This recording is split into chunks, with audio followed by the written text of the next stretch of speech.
Dayan Rodríguez ha permitido despertar un sentimiento colectivo, como también ha permitido despertar todo un interés por parte de la colectividad, tanto nacional como internacionalmente hablando, sobre las realidades que sufren las poblaciones trans y en general las poblaciones GLBT.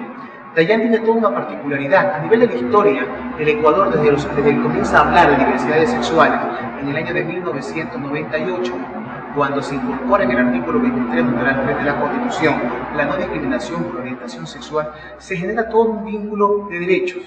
Pero para las poblaciones trans eso no era un vínculo o no era un tema que les atañara a ellas, única y exclusivamente a las poblaciones gays y las poblaciones lesbianas. Entonces Dayan permitió que esta población históricamente invisibilizada, tanto por el conglomerado heterosexual como por el conglomerado gay y lésbico, sea nuevamente tomado en cuenta y pueda tener una participación mucho más real y asertiva en lo que tiene que ver como política pública. Es una persona muy neutral cuando tiene que tomar decisiones, porque lo que ella va a lograr no solamente lo ha logrado para su comunidad, lo ha logrado, ha influenciado a otras comunidades, ¿no? Y eso es lo importante. Inclusive la comunidad ateísta ecuatoriana, pues nosotros hemos sido influenciados por su agarre, por su chispa para enfrentar pues todas las situaciones políticas en las que se ha tenido pues que manejar, y eso es bastante difícil, y eso necesita ser una persona con bastante carisma y con bastante pues credibilidad, ¿no? Yo estoy aquí es por una casualidad nada más, y creo que la mayoría de personas activistas se forman a base de la casualidad, de la circunstancialidad de las cosas, ¿no? Entonces, por ejemplo, en mi caso, yo incluso me concebía como un hombre gay hace tiempo, por la falta de información, ¿no? Yo pensaba que era un hombre gay. Y lo peor de todo es que yo no calzaba dentro de todos esos espacios donde estaban los hombres gay, los hombres que tienen sexo con hombres, porque ellos se sentían más hombres, pero les gustaban los hombres, pero yo me sentía chica, pero me gustaban los hombres, entonces no había algo que calzaba ahí. Y bueno, entonces lo único que yo quería era llevar un estilo de vida, por ejemplo, mi vida privada, mi pareja, encerrada en mi casa, yendo a trabajar, estudiar, etcétera, etcétera, y que nadie sepa de eso. Eso era lo que yo deseaba. Y creo que es incluso un deseo compartido de la gran mayoría de las poblaciones LGBT a nivel nacional, aquí en Ecuador, y a nivel regional. A partir de eso, lamentablemente, el obstáculo que tuve era que no se podía cumplir. O sea, el ejercicio, por ejemplo, en los trabajos, en los lugares en los que yo estaba, lamentablemente, a mí me votaban cada vez porque yo era demasiado afeminado, entre comillas. O sea, era muy femenino. La situación es que se veía obstaculizada todo el proceso que yo quería vivir comúnmente, ¿no? Y ahí fue como prácticamente se me fue a meter el bicho de por qué me pasa esto a mí, por qué no puedo hacer nada, por qué otras personas sí pueden trabajar y yo no. No es que yo estoy haciendo algo malo, sino solamente es por mi forma de ser, o sea, es algo parte mía, o sea, es algo intrínseco de mí que no lo puedo cambiar. Entonces no podía ser posible que a base de eso la gente me privara del derecho de trabajar. Para mí el mayor impacto que tuvo ella fue haber despertado el interés de un presidente de una república. Jamás en la historia del Ecuador una persona trans pudo haber llegado a oídos de un presidente de la república y este a su vez haber manifestado en redes sociales la admiración que sentía hacia su trabajo. La admiración que sentía hacia todas esas luchas contracorriente que ella de una u otra manera estaba ejerciendo.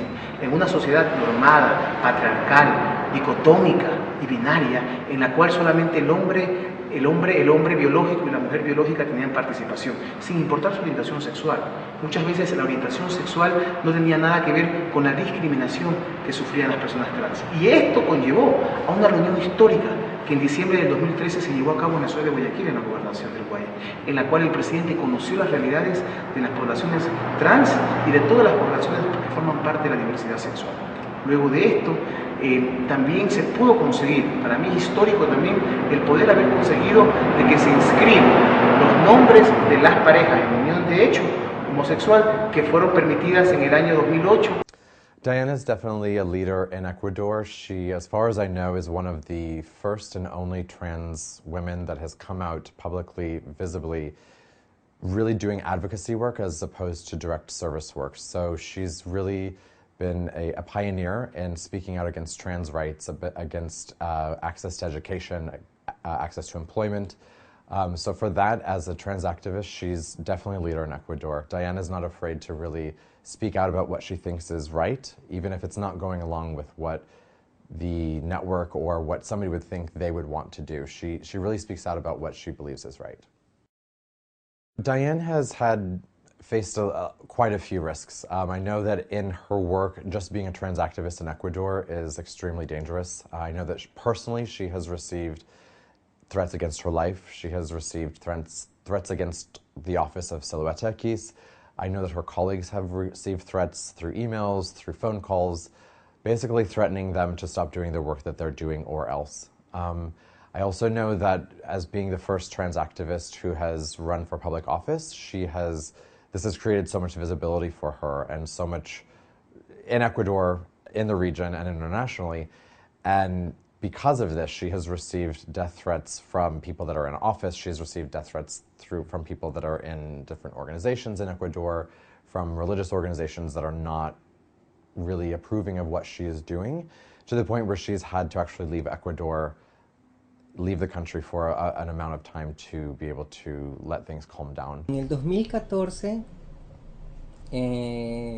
ya estaba acostumbrada a recibir mensajes, ya sea por correos, en Twitter, en Facebook, mensajes agresivos, para ser franca, no mensajes amenazantes, ¿no? Entonces, como siempre en este tipo de actividades uno está expuesta y evidentemente uno de los riesgos es que hay mucha gente que te admira, le gusta tu trabajo, hay mucha gente que aprecia lo que tú haces, pero también hay gente que no le gusta lo que tú haces.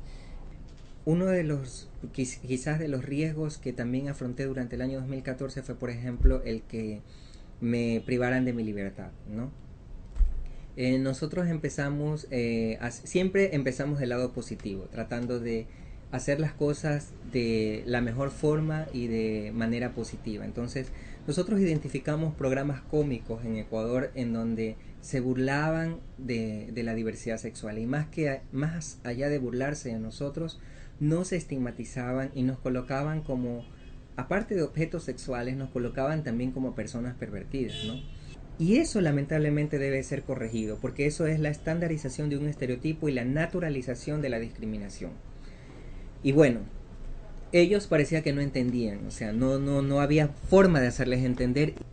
Lo que quizás me parecía más riesgoso es que luego de todas estas cuestiones que habíamos hecho, más la presentación de la queja legal y la suma de 49 organizaciones a nivel nacional, que no eran todas LGBTs, eran de mujeres, feministas, de afrodescendientes, de indígenas.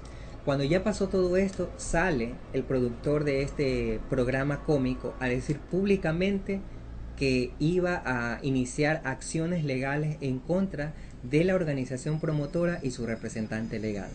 Evidentemente, la organización promotora era esta, la Asociación Silueta X, y la representante legal soy yo, Diane Rodríguez. En octubre, cuando ya tuve la audiencia, que fue a finales de septiembre, y a principios de octubre, la Superintendencia de Comunicación realmente me dio la razón y dijo que había un sketch discriminatorio dentro de este programa por orientación sexual, y solicitó al medio de comunicación que tenía que pedir las disculpas públicas pertinentes, y con eso se creó ese precedente legal.